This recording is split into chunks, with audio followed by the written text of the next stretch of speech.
La selección ecuatoriana acaba de empatar contra Canadá sin goles en Toronto en el marco de un partido en el que Ecuador jugó más de 80 y pico de minutos con un hombre de más por la expulsión a los 6 minutos y medio de Ahmed y no pudo nunca doblegar a su rival, quien hoy ejercía la localía y que le servía a Ecuador para empezar a afianzarse dentro del bombo 2 de cara al Mundial. Dentro del orden de críticas hay una crítica generalizada a Sebastián Becasese por no haber administrado bien los cambios, por haber acumulado 3 empates consecutivos contra casualmente los 3 anfitriones del próximo Mundial, contra Estados Unidos 1-1, México el mismo resultado y hoy sin goles ante el seleccionado canadiense. Obviamente hay que tener memoria porque gracias a Sebastián Becasese, Ecuador se metió segunda en las eliminatorias mundialistas. Gracias a Sebastián Becasese ha logrado potenciar y darle sentido a figuras del estirpe de Piero Hincapié, de William Pacho,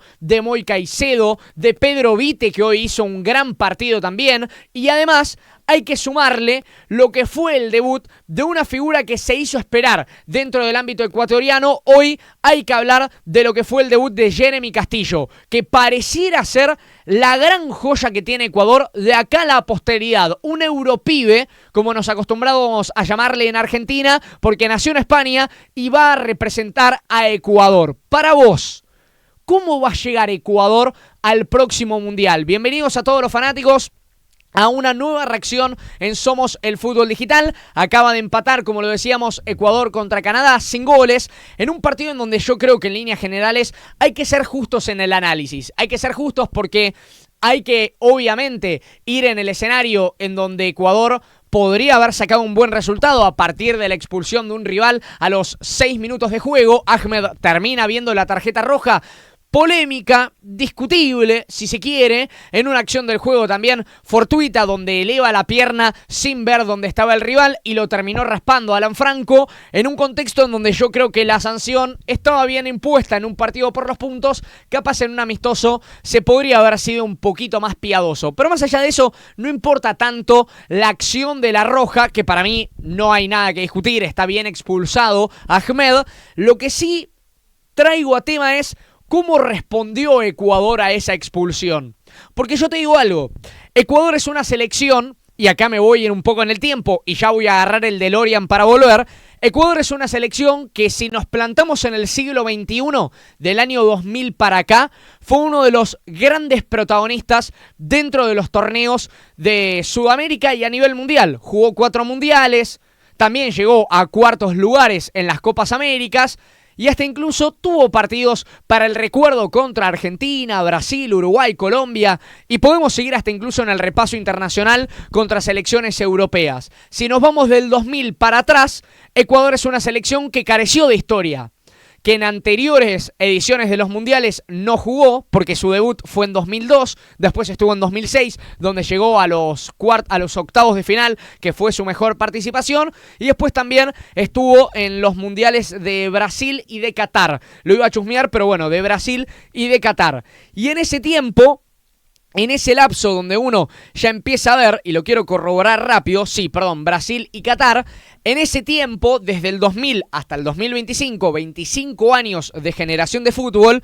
me da la sensación de que hoy tiene a la mejor camada representativa de la selección nacional de su historia. Porque es verdad que es una historia corta para analizar, son 25 años, no es que hay que irnos a antepasados futbolísticos para hacer la comparación, sino que se puede hacer más en la televisión a color.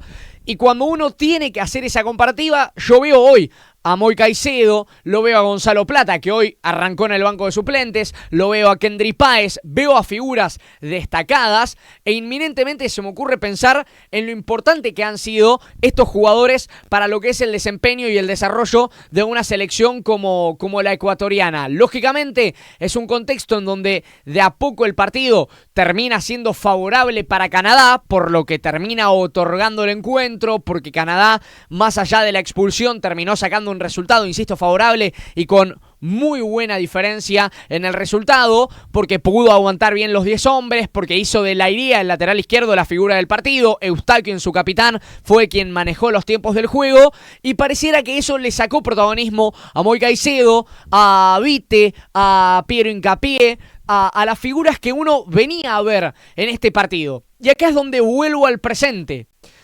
Yo creo que hoy la selección ecuatoriana es la mejor camada de jugadores de la historia de la tricolor, pero no es el mejor equipo en la historia de la tricolor, donde de a poco uno tiene que entender cuál es el desarrollo del partido, de lo que uno empieza a pretender, cuál es el desarrollo de los partidos que quiere desarrollar la selección tricolor, y ahí es donde uno va a entender que, por ejemplo, la selección del 2006 era colectivamente superior a la que hoy tiene en su poder Ecuador, porque en Alemania 2006 había un equipo más unido, es verdad que había una delegación donde, por ejemplo, Delgado y Tenorio eran dos de las figuras que comandaban al equipo, de hecho fueron los jugadores que más goles anotaron en aquel Mundial 2006 para Ecuador, lógicamente, ambos con 2 tantos cada uno.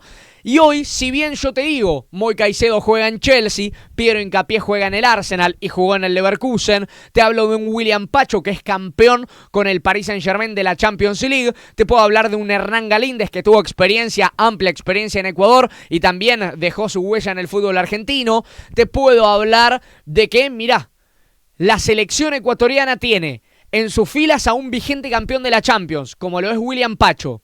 Tiene en sus filas a un vigente campeón del Mundial de Clubes, como lo es Moy Caicedo. Y puede llegar a tener en sus filas a un campeón de la Copa Libertadores con Gonzalo Plata si la gana Flamengo el 29 de noviembre. Imagínense la camada de futbolistas a nivel individual que tiene la selección ecuatoriana, pero colectivamente hoy no funciona. ¿Y hay responsabilidad de Sebastián Becasese? Claro que sí. Hay responsabilidad del entrenador, no se puede negar, pero también hay que trazar un paralelismo y entender que todo esto es un proceso. Insisto algo, 25 años estuvo Ecuador desde que logró más o menos empezar a afianzarse y demostrarlo con la clasificatoria al Mundial de Corea-Japón 2002 hasta hoy, que termina teniendo una actuación destacada en vísperas del Mundial 2026. Lógicamente, en todo ese recuento hay mucho proceso para empezar a administrar, desde el de Gustavo Alfaro, que fue una gran clasificatoria con un buen desempeño mundialista en Qatar, hasta incluso la decadencia en Félix Sánchez Vaz, y ahora en este Sebastián Becasese que parecería redireccionar a una selección que está dispuesta a más. Y acá es donde voy con la crítica y el análisis del día de hoy. Para mí, está bien seleccionado Sebastián Becasese en su puesto. Lo único que les digo, hermanos ecuatorianos, es tengan un poco más de paciencia, porque el salto cualitativo de los últimos años fue significativo, fue impactante, teniendo a un jugador en el Chelsea, un campeón de la Champions, un campeón del Mundial de Clubes y todo lo que les acabo de enumerar, pero el proceso ese tuvo años de tardanza, tuvo años también de desarrollo. No es un contexto sencillo, no es un contexto que va a cambiar de un día para el otro para la selección ecuatoriana. Por supuesto que en todo ese desarrollo de la película termina siendo una selección que al final de cuentas, de cara al Mundial, va a tener que ver el martes si puede sacar un buen resultado en su próximo partido contra Australia.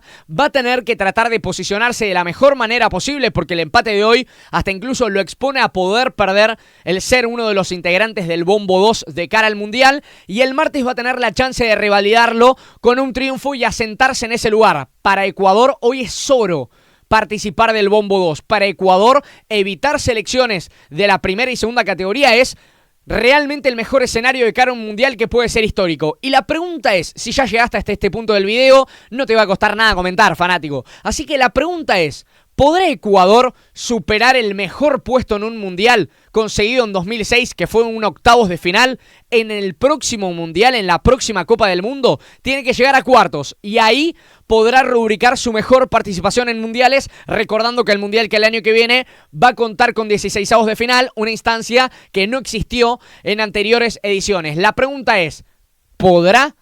Te espero en los comentarios, espero que obviamente dejes tu pulgarcito para arriba si te gustó la reacción, que compartas con todos tus amigos para ver qué opinan ellos también de todo el desglose que hicimos hasta el momento. Suscríbete al canal, que es totalmente gratuito, y te invito obviamente a que nos sigas para más reacciones. Chau, felicidades.